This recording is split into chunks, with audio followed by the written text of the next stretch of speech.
اعوذ باللہ من الشیطان الرجیم بسم اللہ الرحمن الرحیم۔ قبرستان کی بڑھیا۔ میں ٹیکسی ڈرائیور تھا۔ ایک دفعہ چند خواتین کو قبرستان پہنچانے کا اتفاق ہوا۔ وہ میری ٹیکسی پر سوار ہوئی اور میں انہیں لے کر قبرستان کی طرف روانہ ہو گیا۔ خواتین کو قبرستان پہنچا کر واپس ہو رہا تھا کہ میری نظر ایک بڑھیا پر پڑی جو قبرستان کے ایک کونے میں ایک قبر کے پاس بیٹھی تھی۔ بڑھیا نابینا تھی۔ جس قبر کے پاس وہ بیٹھی تھی وہ اس کے بیٹے کی تھی۔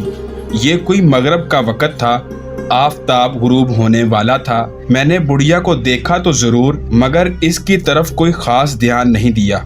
قبرستان سے میری ٹیکسی باہر آ گئی اور میں سواری کی تلاش میں سڑک پر گاڑی دوڑاتا ہوا کچھ دور نکل گیا۔ نہ جانے میرے تصور میں اس نابینا بڑھیا کا چہرہ بار بار کیوں آ رہا تھا۔ میں سوچ رہا تھا کہ آخر وہ بڑھیا اس وقت جبکہ ساری دنیا کام کاج سے فارغ ہو کر گھروں کو واپس جا رہی ہے، قبرستان میں بیٹھی کیا کر رہی ہے۔ یکا یک میری ٹیکسی کا سٹیئرنگ مڑ گیا۔ میں اب قبرستان کی طرف جا رہا تھا۔ قبرستان پہنچا تو کیا دیکھتا ہوں کہ بڑھیا بدستور وہیں بیٹھی ہے جہاں میں نے اسے کچھ دیر پہلے دیکھا تھا۔ میں نے ٹیکسی ایک جانب کھڑی کر دی اور بڑھیا کے پاس گیا۔ میں نے پوچھا، اماں جان، آپ اکیلی یہاں قبرستان میں کیا کر رہی ہیں؟ وہ کہنے لگی، بیٹا میں اپنے بیٹے کی قبر کی زیارت کے لیے آئی ہوں۔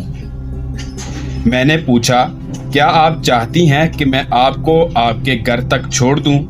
بڑھیا میری بات سن کر مسکرائی اور کہنے لگی، بیٹا اللہ تجھے اس کا بہتر بدلہ عنایت فرمائے۔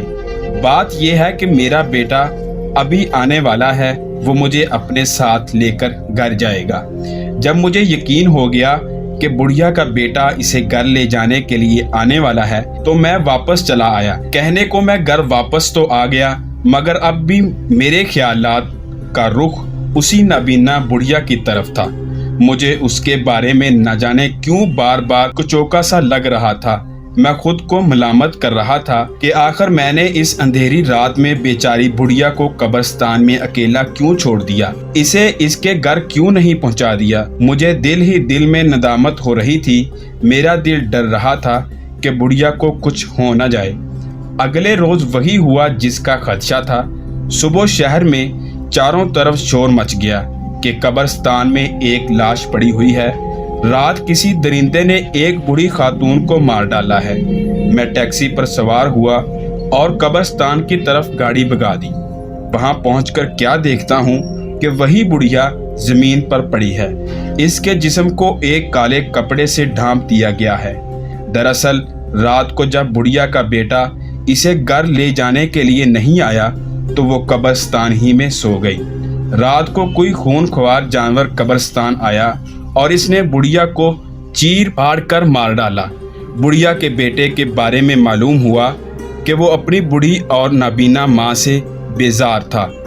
اس ظالم نے دوسرے بیٹے کی قبر کی زیارت کے بہانے ماں کو قبرستان لے جا کر چھوڑ دیا اور واپس لانا بھول گیا۔ بھول ہی کیا گیا، جان بوجھ کر ماں کو لینے ہی نہیں گیا تاکہ اسے کوئی جانور مار ڈالے۔ چنانچہ رات کو ایک بھیڑیے نے بڑھیا کو چیر پھاڑ کر مار ڈالا۔